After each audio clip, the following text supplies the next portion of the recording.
பாருங்கள் இடிமுரசு டிவி. இது உண்மையின் முரசு. உள்ளூர் செய்தி முதல் உலகச் செய்திகள் வரை உடனுக்குடன் அறிந்திட இடிமுரசு டிவிக்கு சப்ஸ்கிரைப் பண்ணுங்க.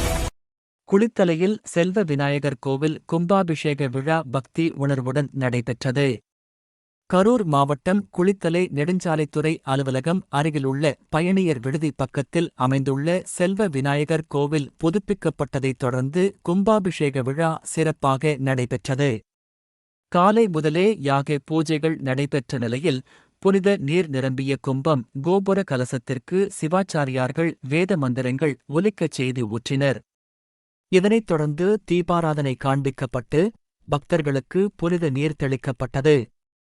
பின்னர் சிறப்பு அலங்காரத்தில் அருள்பாலித்து செல்வ விநாயகருக்கு பூஜைகள் நடத்தப்பட்டு தீபாராதனை செய்யப்பட்டு பக்தர்களுக்கு பிரசாதம் வழங்கப்பட்டது.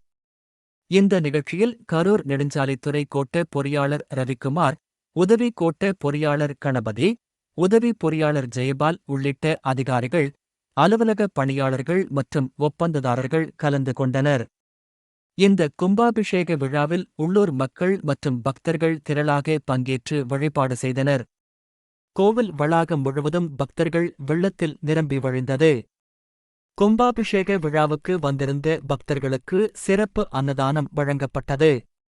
இவ்விழாவில் கலந்து கொண்ட அனைவரும் விநாயகப் பெருமானின் அருளைப் பெற்று நலமும் வளமும் பெருகப் பெற்றனர். இந்த கும்பாபிஷேக விழாவானது குளித்தலை வட்டாரத்தில் ஆன்மீக நெறியையும் ஒற்றுமையையும் வளர்த்தது.